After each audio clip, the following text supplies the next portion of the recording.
Saúde, irmão, com a paz do Senhor. Hoje, domingo, 14 de junho de 2020. Hoje estamos aqui nesta manhã para passar mais uma aula da Escola Dominical. Nessa manhã eu louvo a Deus pela vida do pastor João, pastor dessa igreja, também do pastor José de Lima, superintendente da Escola Dominical. Então hoje, irmão Renan, lição de número 11, a ética do reino de Deus. Que negócio é esse de ética? Fala para nós aí. Graças a Deus, né, irmão Paulo? Mais um domingo é chegado, mais uma semana se passou e a gente está aqui de novo para a gente comentar mais essa aula, número 11. Louvo a Deus também pela vida do nosso pastor, o pastor João França, o pastor José de Lima.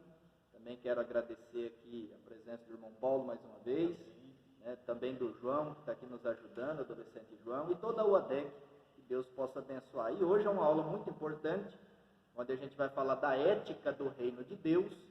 E sempre quando fala-se de ética, surge a primeira pergunta, né? O que é ética, né, irmão Paulo?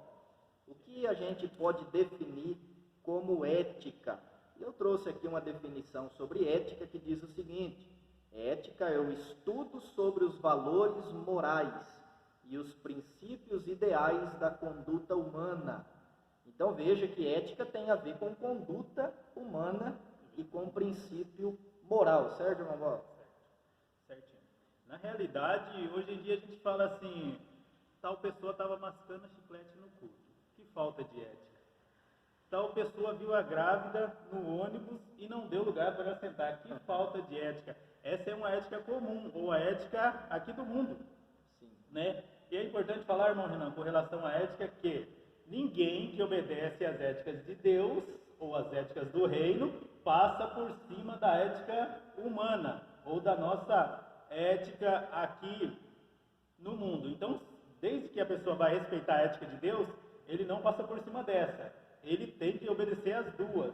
Então, a gente entende muito sobre ética nesse contexto. Ou seja, tem a vaga para o deficiente, para o idoso, a pessoa chega naquela pressa, naquela vontade dela e para ali. Alguém pode falar que falta de ética. E se chegar um idoso, chegar um deficiente, o que ele vai fazer? Então, entendemos muito sobre esse conjunto de regras que você falou, ou de normas que tem. Então, o que é ética? A ética do reino de Deus. É sobre isso que a gente vai falar. Pegar a ética que nós conhecemos aqui do mundo secular que vivemos e vamos transpassar para o reino de Deus. Qual seria a diferenciação? Ou seja, o que seria a mais, né? Isso é interessante, né, irmão Paulo, que quando a gente olha para a ética, a lição ética do reino de Deus, a gente vê que o reino de Deus, para quem é pertencente deste reino, tem uma conduta moral para seguir, né? Tem uma norma, um padrão para andar. O irmão Paulo citou muito bem aqui, disse que a ética do reino de Deus está inteiramente ligada com a ética aqui da terra. Nós somos éticos, nós precisamos respeitar as leis da terra, nós precisamos ser honestos, ser íntegros, ser justos, ser verdadeiros, e na ética do reino de Deus também é a mesma coisa. Então veja que diante disso surge uma segunda pergunta, né? Será que eu posso viver de qualquer maneira no reino de Deus? Será que eu posso ser um membro e viver de qualquer maneira neste reino? A gente tem aprendido que o reino de Deus é um reino organizado, um reino de paz, um reino de justiça. Mas agora, os membros deste reino, será que podem viver de qualquer maneira neste reino? E eu quero aqui trazer um texto de Malaquias, capítulo 3, versículo 18, e o irmão Paulo vai comentar esse texto que diz assim: então vereis outra vez a diferença entre o justo e o ímpio, entre o que serve a Deus e o que não serve.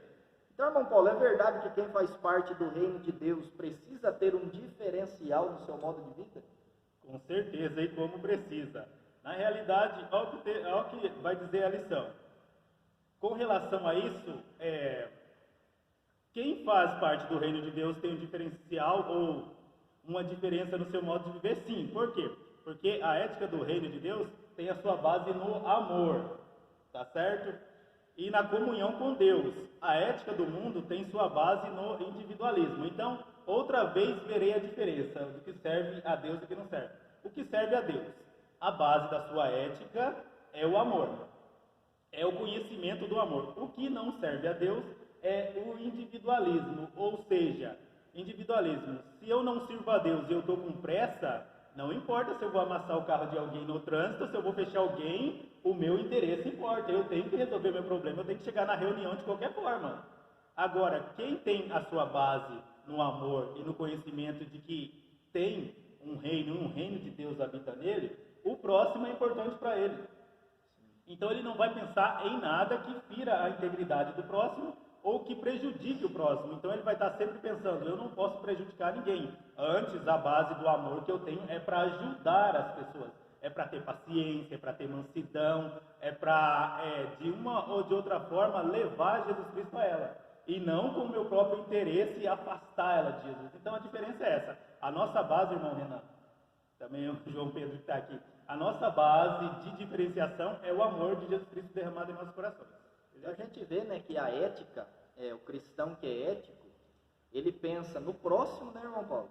Em nada que possa prejudicar o próximo, né, para atender os seus próprios interesses, mas ele também, a ética também está envolvido com a vida pessoal do cristão, né? Porque fala-se de moral, né? O que é contrário à moral é a imoralidade. E o cristão não pode ser imoral. Ele precisa ter um padrão moral semelhante ao de Cristo. Então veja que o reino de Deus exige dos seus adeptos, dos pertencentes a esse reino, um padrão de vida moral, santo e irrepreensível diante de Deus, a semelhança de Cristo Jesus. Isso é interessante, né, irmão Paulo? Que a Bíblia fala que quando Cristo ia crescendo, Jesus Cristo ia crescendo, se tornando um adolescente, né, um jovem, tudo, a Bíblia fala que ele se tornava agradável diante de Deus e diante dos homens. Isso é ética, isso é o padrão de ética do reino de Deus. Então veja que a gente já pode ligar isso ao segundo tópico, que o reino de Deus é formado por pessoas regeneradas e transformadas, né, irmão? Regeneradas e transformadas. Na realidade, o transformar, nós vemos que ele sempre vai começar do interior. Jesus sempre falou, ó, vocês são como um sepulcro caiado, bonito, maravilhoso por fora, para os hipócritas e fariseus, mas por dentro está podre, está cheio de podridão, está feio demais. Jesus falou também outra vez, o que importa é o interior do copo, né? Vocês lavam por fora, tá, mas o interior do copo está sujo. Então, a transformação ela sempre vai vir de dentro para fora. Então, com relação ao reino de Deus habitando em nós, sabemos que fomos regenerados e transformados, ou seja, as nossas atitudes começam a mudar interiormente, mas, irmão Renan, é interessante que essa regeneração e transformação, ela tem que transparecer também exteriormente. Exteriormente, agora, não nos preocupamos com a nossa face, alguma coisa, mas com as nossas atitudes.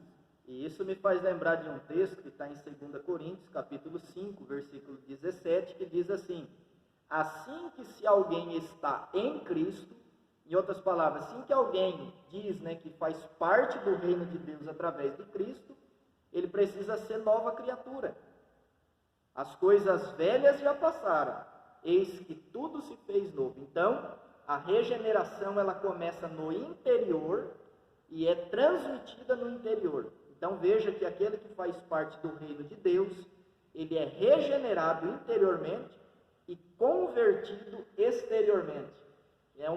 Isso promove uma mudança completa na vida daquele que faz parte do reino de Deus. E Romanos capítulo 12, versículo 2 diz: e não vos conformeis com este mundo, mas transformai-vos pela renovação do vosso entendimento, para que experimenteis qual seja a boa, agradável e perfeita vontade de Deus. E tudo isso, né, irmão Paulo, precisa acontecer em nós através do nosso maior exemplo de referencial. E quem é, irmão Paulo, nosso maior exemplo de referencial?